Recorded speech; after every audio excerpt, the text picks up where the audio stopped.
Hello guys and welcome back, hope we are well.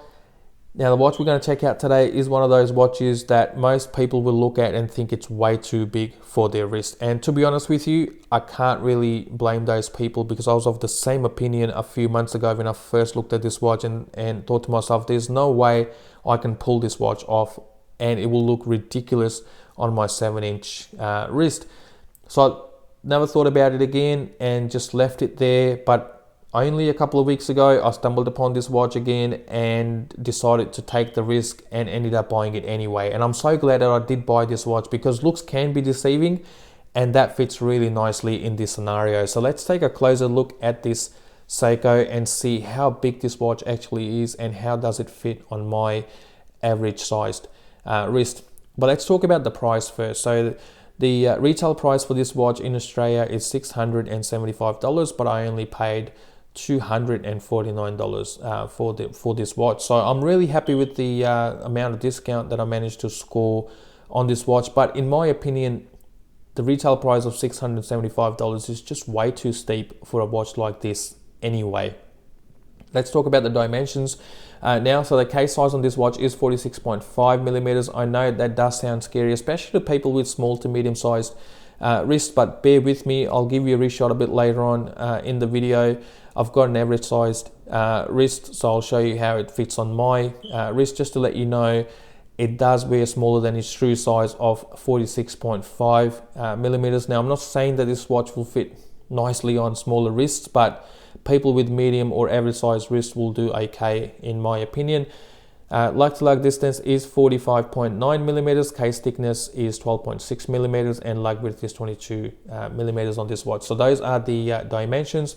The glass is a hardlex crystal. We don't get sapphire crystal. Even at a retail price of $675, Seiko only gives us a hardlex crystal. Would have loved to have a sapphire crystal, but for now have to live with a hardlex crystal. So this glass will be prone to scratches, and there is not a lot of anti-reflective coating on this glass either. Now under lights it's doing a decent job.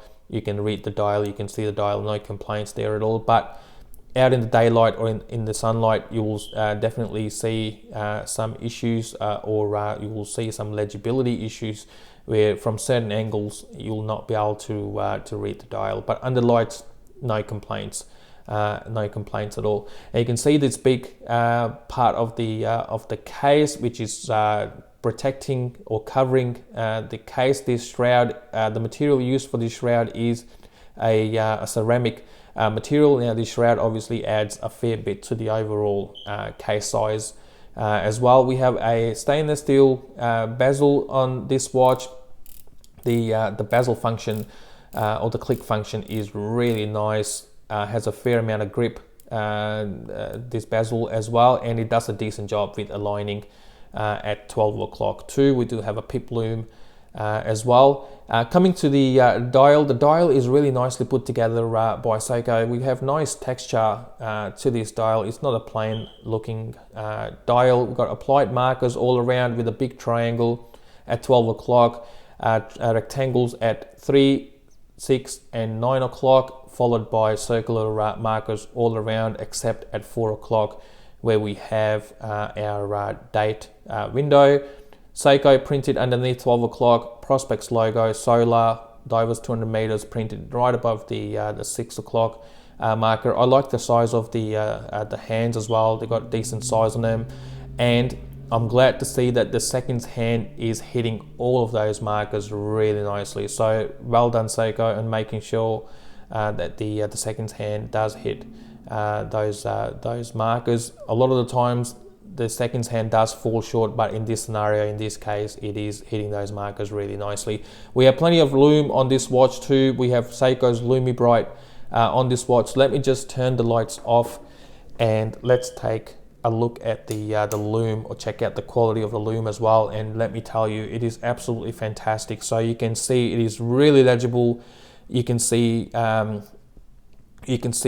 quality of the lume. It does pop up straight away. It does last for a fair amount of time as well. We got the lollipop lume on the seconds hand, pip lume on the bezel, and the lume on all of those markers except the 4 o'clock. We don't have that space is taken up by the date window, but everywhere else the Lume is doing an absolute fantastic job here. So give you a bit of a close-up so you can see.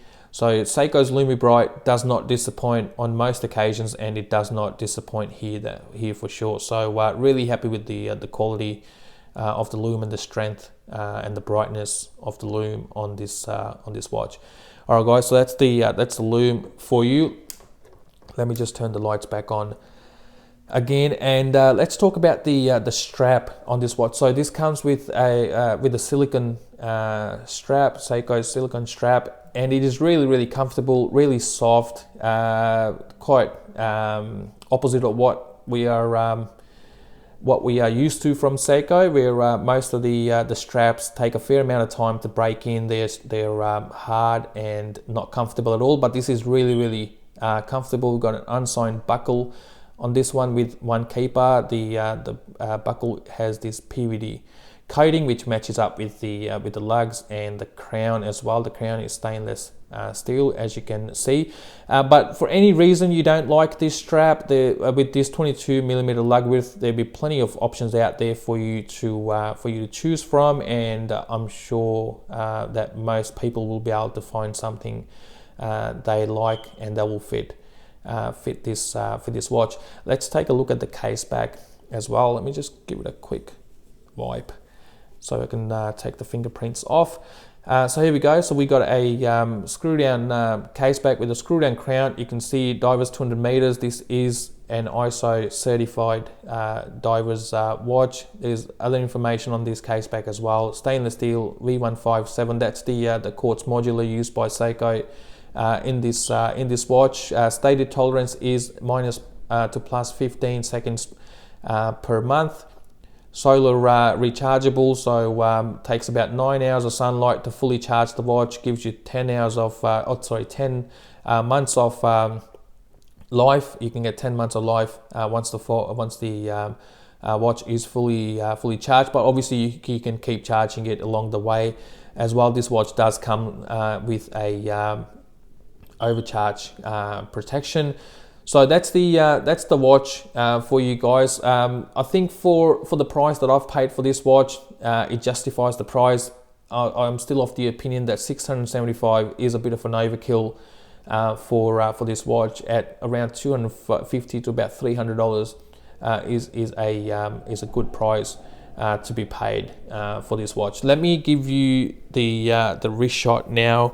As I said earlier, I've got an average sized wrist, so you'll see how it looks on my wrist. Now the camera does add some size or some bulk to this watch, but in reality it doesn't look this big. So as you can see, there's barely any lug overhang, and overall this watch does look really nice on the wrist. It doesn't look too big. I've got an average size wrist. I can easily carry this watch without having any problems at all. So as you can see, so people with average size wrist will do okay. Small wrists, not really sure about that, to be honest with you.